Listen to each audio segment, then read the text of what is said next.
In this video, we'll show you what to do if you can't seem to download any apps or games on your iPhone 16. So to fix this, first open the settings app and then go to your Apple ID.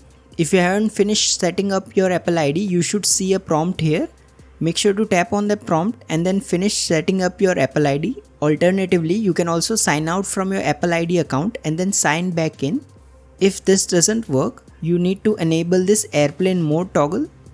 Now simply wait for a few seconds and then turn it off. This should refresh your iPhone's network settings.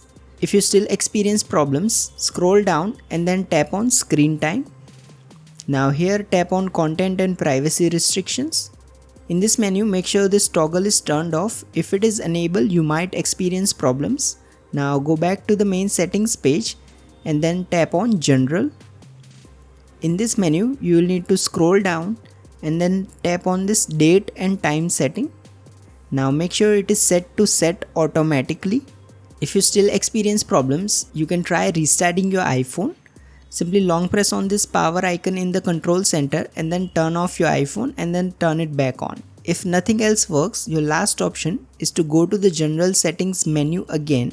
Now scroll down and then tap on transfer or reset iPhone.